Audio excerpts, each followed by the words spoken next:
고독의 끝에서 발견한 찬란한 생기 쇼펜하우어가 당신에게 건네는 마지막 열쇠입니다. 인생의 황혼, 왜 우리는 여전히 갈증을 느끼는가? 여러분, 오늘 아침 눈을 뜨셨을 때 어떤 기분이 드셨나요? 자녀들은 모두 장성해 각자의 삶을 찾아갔고 평생을 바쳤던 일터에선 물러났습니다. 이제 좀 편히 쉴 만하다 싶은데 정작 마음 한구석에는 설명할 수 없는 허무함이 밀려옵니다. 나는 무엇을 위해 그토록 치열하게 살았나? 남은 생은 그저 저물어가는 해를 바라보는 일뿐인가? 아르투어 쇼펜하우어는 말했습니다. 인생은 고통과 무료함 사이를 오가는 시계추와 같다. 욕망이 채워지지 않으면 고통스럽고 욕망이 채워지면 곧바로 권태에 빠진다는 뜻이지요. 지금 여러분이 느끼는 그 공허함은 인생이 잘못되어서가 아닙니다. 오히려 인생의 본질을 정면으로 마주하고 있다는 증거입니다. 어느 날 문득 거울 속의 주름을 보며 서글퍼지는 순간이 있습니다. 친구들과의 모임에서도 묘한 소외감을 느끼고 TV 소리만이 적막한 거실을 채울 때 우리는 비로소 깨닫습니다. 세상 그 누구도 나의 내면을 완벽히 채워줄 수 없다는 사실을 말입니다. 오늘 우리는 이 지독한 고독을 창조적 에너지로 바꾸는 법을 배울 것입니다. 쇼펜하우어의 냉철한 통찰을 통해 남은 생을 타인의 눈치가 아닌 나의 환희로 채우는 지혜를 나누고자 합니다. 심리적 해부 우리를 괴롭히는 보상심리라는 이름의 독. 우리는 왜 나이가 들어서도 평온하지 못할까요? 그 이면에는 보상심리와 집착이라는 거대한 괴물이 숨어 있습니다. 심리학적으로 볼 때 시니어 세대가 겪는 고통의 상당 부분은 내가 이만큼 해줬는데라는 기대에서 비롯됩니다.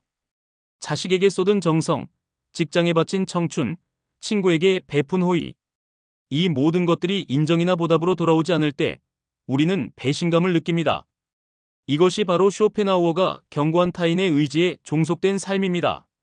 우리는 흔히 정의감이라는 이름으로 타인을 비난합니다. 요즘 젊은 것들은 예의가 없어. 내 자식은 왜 나를 몰라줄까? 하지만 냉정하게 들여다보십시오. 그것은 정의감이 아니라 내 마음대로 되지 않는 세상에 대한 통제욕의 발현입니다. 타인의 시선에 내 행복의 열쇠를 맡겨두는 한 우리는 영원히 갈증을 해소할 수 없습니다. 쇼펜하우어는 인간의 불행이 더 많이 가지려는 욕망과 남과 비교하는 습관에서 온다고 보았습니다. 우리는 늙어가는 것이 아니라 여전히 과거의 영광과 미래의 불안에 붙잡혀 현재의 생기를 잃어가고 있는 것입니다. 이제 이 무거운 짐을 내려놓아야 합니다. 진정한 에너지는 밖에서 오는 것이 아니라 내 안의 생의 의지를 정화할 때 솟아납니다.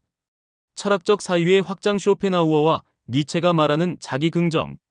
여기서 우리는 두 명의 위대한 철학자를 만납니다. 염세주의의 거장 쇼펜하우어와 그의 사상을 딛고 일어선 망치의 철학자 니체입니다. 쇼펜하우어는 역설적이게도 고통을 인정함으로써 행복의 길을 찾았습니다. 그는 행복이란 고통이 없는 상태일 뿐이라고 말했습니다. 긍정적인 쾌락을 쫓기보다 나를 괴롭히는 결핍과 번뇌를 제거하는 것이 더 현명하다는 것이죠. 그는 향유할 수 있는 최고의 자산으로 지적인 내면 세계를 꼽았습니다. 내면이 풍요로운 사람은 혼자 있어도 왕국을 거니는 것과 같지만 내면이 빈곤한 사람은 금으로 치장한 궁궐에서도 지루함을 견디지 못합니다. 반면 니체는 여기서 한 걸음 더 나아갑니다. 니체는 쇼펜하우어의 허물을 아모르 파티에머 FATI, 즉 운명애로 승화시켰습니다. 이 삶이 영원히 반복된다 해도 나는 기꺼이 이 삶을 다시 살겠는가? 이 질문 앞에 당당해지는 것이 니체가 말하는 초인의 삶입니다. 시니어의 삶은 쇠퇴의 시기가 아닙니다. 오히려 사회적 의무와 타인의 기대라는 껍질을 벗어던지고 비로소 진짜 나로 거듭날 수 있는 가장 창조적인 시기입니다. 쇼펜하우어가 고독의 가치를 가르쳐 주었다면 니체는 그 고독 속에서 춤추는 법을 가르쳐 줍니다. 여러분은 이제 세상이라는 무대의 조연이 아니라 자신의 인생이라는 단독 무대의 주인공으로 서야 합니다. 무관심과 자유의 실천, 깨어있는 거리두기의 지혜. 그렇다면 구체적으로 어떻게 살아야 할까요? 감정의 독을 끊어내고 깨어있는 거리두기를 실천하는 세 가지 방법론을 제시합니다. 첫째, 품위 있는 고독을 즐기십시오. 쇼펜하우어는 인간은 혼자 있을 때만 온전히 자기 자신일 수 있다고 했습니다. 외로움은 혼자 있는 고통이지만 고독은 혼자 있는 즐거움입니다. 하루 중 단 1시간이라도 스마트폰을 끄고 누구의 방해도 받지 않는 자신만의 의식을 만드십시오.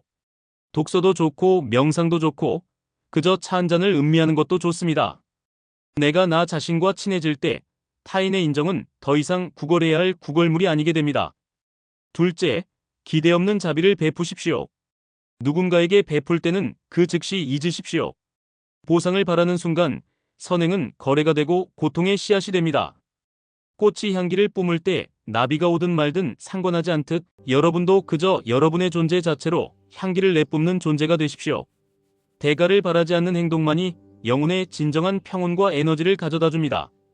셋째, 몸의 감각에 집중하십시오. 쇼펜하우어는 건강이 행복의 90%를 결정한다고 믿었습니다. 거창한 운동이 아니어도 좋습니다. 발바닥에 닿는 흙의 감촉, 폐부 깊숙이 들어오는 신선한 공기, 정성스럽게 차린 식사의 맛, 추상적인 생각 속에 갇히지 말고 살아있는 생생한 신체적 감각으로 돌아오십시오. 몸이 깨어날 때 잠들어 있던 생의 에너지도 함께 깨어납니다. 당신의 황혼은 어느 새벽보다 찬란합니다. 서정적인 오케스트라 선율로 고조. 여러분, 쇼펜하우어는 말년에 이르러서야 비로소 세상의 인정을 받았습니다. 그는 평생 고독했지만 그 고독 속에서 인류를 구원할 지혜를 길어올렸습니다. 그가 우리에게 남긴 마지막 메시지는 명확합니다. 외부 세계에서 행복을 찾으려는 것은 어리석은 일이다. 행복은 오직 우리 자신 안에만 머문다. 이제 거울을 다시 보십시오. 그 주름은 그저 세월의 흔적이 아니라 수많은 풍파를 견뎌낸 승전보입니다.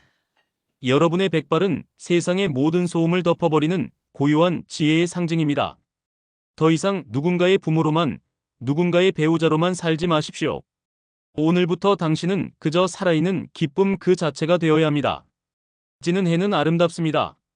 그것은 단순히 빛이 사라지기 때문이 아니라 온 세상을 붉게 물들이는 마지막 열정을 다하기 때문입니다. 여러분의 삶 또한 지금 이 순간 가장 우아하고 찬란하게 타오를 수 있습니다. 마지막으로 여러분께 묻고 싶습니다. 만약 신이 당신에게 오늘과 똑같은 하루를 영원히 반복하게 한다면 당신은 오늘을 어떤 웃음과 어떤 향기로 채우시겠습니까? 그 대답이 바로 당신이 오늘을 살아야 할 이유이자 당신을 깨울 가장 강력한 에너지입니다. 오늘도 당신의 고귀한 삶을 응원합니다.